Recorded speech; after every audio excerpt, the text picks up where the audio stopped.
Здравейте! В последните години Китай определено постига огромни резултати в сферата на зеленото икономическо развитие. Китай е водеща световна сила в множество сектори, свързани с развитието на зелената икономика. Освен това, отдавна вече не само големите мегаполиси са водещите сили в икономическото развитие на страната в тази област. Имах невероятната възможност в продължение на няколко дни да посетя град Дафън в провинция Цзянсу. Един малък град по китайските стандарти, който всъщност се оказа доста сериозен център за производството в секторите на възобновяемата енергия и зелената икономика.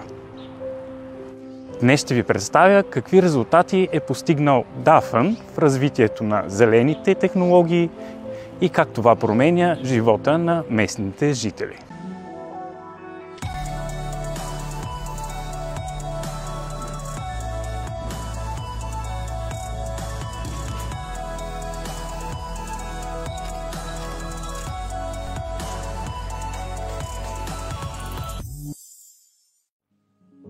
Дафън е с население от 650 000 души. Въпреки че за мащаба на Китай това е един доста малък град, Дафън всъщност е центърът за производството и развитието на сектора за възобновяеми енергийни източници.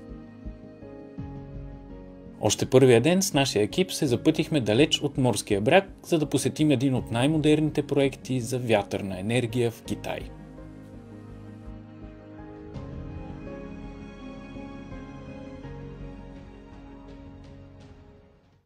Здравейте!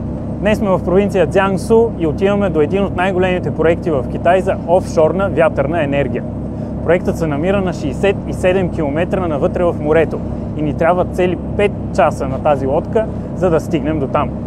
Не само това, но трябва да изчакаме и утрешният прилив, с който да се върнем на брега. Затова в морето днес ще изкараме цели 24 часа.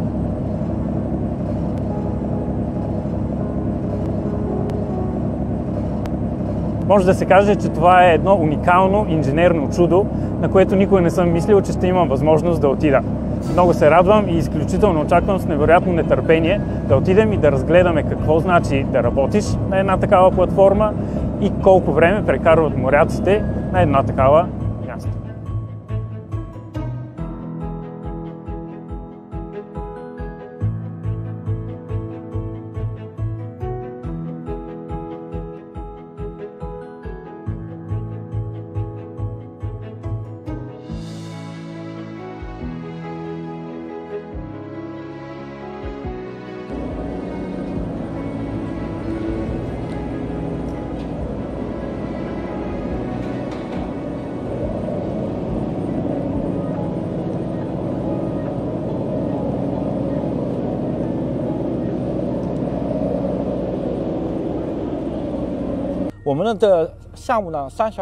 Проектът Дафън H5 се състои от 32 вятърни турбини и произвежда повече от 600 милиона киловатт-часа чиста зелена енергия всяка година.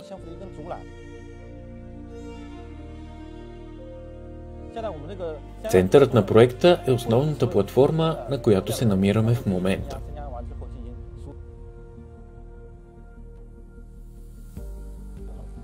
Тя е висока повече от 30 метра. Дълбочината на морето тук е 27 метра. Някои от нашите инженери прекарват тук повече от 2 седмици, когато трябва да изпълняват дейности по ремонт и профилактика.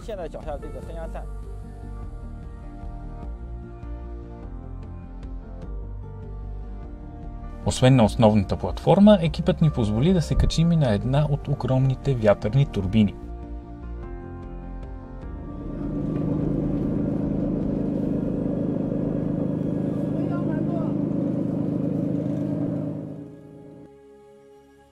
Инженер Уан ни разказа повече какво е да работиш на такова уникално място.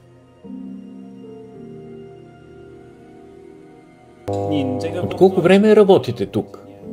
Вече 6 години. Как се чувствате след толкова време? В началото ми беше трудно да свикна, а и работата е доста самотна. но разбирам, че моята работа е много важна за поддържането на проекта. Малко е трудно, защото съм далеч от семейството, но съм горд от работата си. Още не съм се оженил, защото много често излизам в морето. Няма как. Това е част от работата.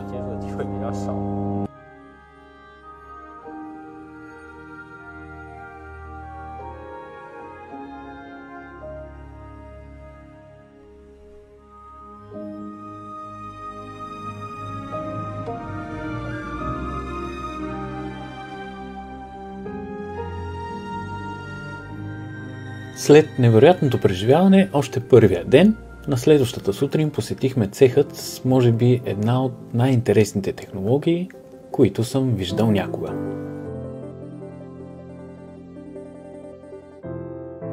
Днес се намираме в една фабрика за пречистване на морска вода. Всички тези бутилки зад мен са вече готова вода за пиене, която е от морето близо до Дафан и се подготвя за изпращане из цял Китай, включително и на борда на самолетите на Air China и експресните влакове Gaotie.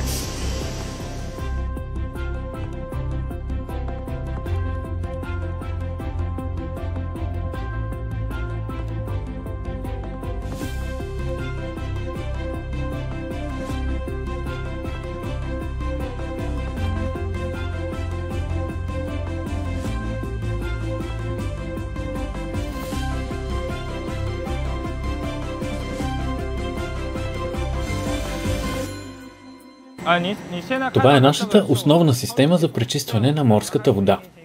Тя се състои от 4 нива. След първото ниво тук водата може да се каже, че е годна за използване в домашни условия. След четвъртото ниво, нашата вода вече е изцяло пречистена вода за пиене и от нея произвеждаме безалкохолни напитки и кафе. За един ден какво количество вода може да пречисти вашата система? Към момента капацитетът на този цех за производство на ден е около 10 000 тона чиста питейна вода. Най-интересната част от цялото производство всъщност е мобилното решение, което компанията предлага за пречистване на морската вода. По правителствената програма China Aid предлагаме това мобилно решение на много държави по света. Един такъв контейнер може да пречисти 200 тона вода на ден. Последният проект, в който участваме, е в Тихоокеанската държава Кирибати. А откъде идва електричеството за работата на контейнера? Всичко се базира на фотоволтаици или вятърни турбини. Моделът е самодостатъчен. Аз самият работя вече 2 години на проект на един от островите на Малдивите. Въпреки че страната е известна като туристически рай, много от островите всъщност имат огромен проблем с достъпа до чиста питейна вода.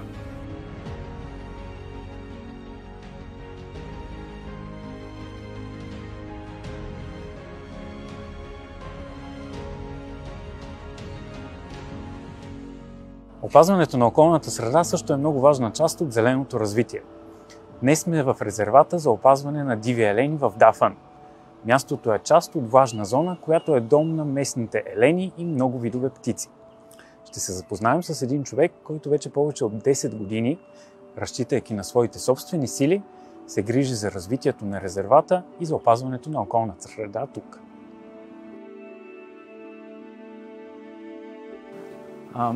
Разкажете ни историята на това място. Това място е с уникална енергия. Тук в древността е била делтата на реките Хуанхэ и Янцзъ. Сега е дом на китайските елени и много видове птици. Когато дойдохме тук за първи път, мястото дори нямаше име. Имаше само 39 елена. Сега са хиляди. Започнах да се занимавам с резервата едва след като се пенсионирах. Харесва ми. Това е един спокоен селски живот. Известни сме за елените, но тук е важно всяко едно растение, всяко едно животинче. Различните треви са дом на много насекоми, които са храна на птиците. Други треви пък са храна за по-големите животни. Това е смисълът на цялата екосистема на влажната зона. Всяко едно малко нещо е от значение и трябва да работим за опазването му, защото от това зависи баланса.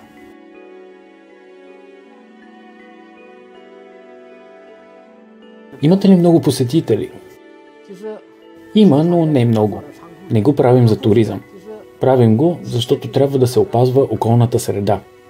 Не може само природата да се грижи за нас. Трябва и ние да се грижим за нея. Това вече всъщност е едно истинско зелено развитие. Точно така. Икономическото развитие е важно, но не трябва да забравяме природата.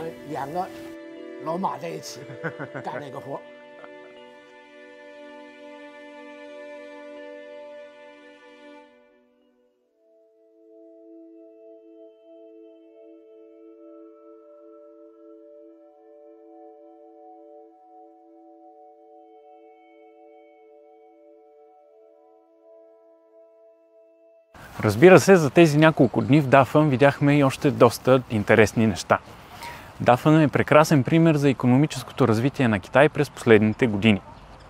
Но защо именно избрах да ви разкажа тези три истории? Инженер Лан е едва на 27 години. Едно младо момче от далечната провинция Гансу, който рядко вижда семейството си, защото е дежурен на 67 км навътре в морето. А в онзи ден, когато ние бяхме там, той вече беше прекарал цели 2 седмици на платформата. Инженер Джу през последните 2 години е прекарал едва 4 месеца в Китай. Останалото време той работи за решаване на проблема с пречистването на водата на местните жители на острова на Малдивите. Без семейството си. Те го чакат тук, в Китай. И разбира се, малия и дядо Ма. Той започва да развива резервата за диви елени едва след като се пенсионира. И не го прави за пари, а просто защото харесва природата, харесва да гледа птиците и да храни елените. Устойчивото развитие и зелената енергия са прекрасни неща, които ни носят напредък в много сфери на икономическия и социалния живот.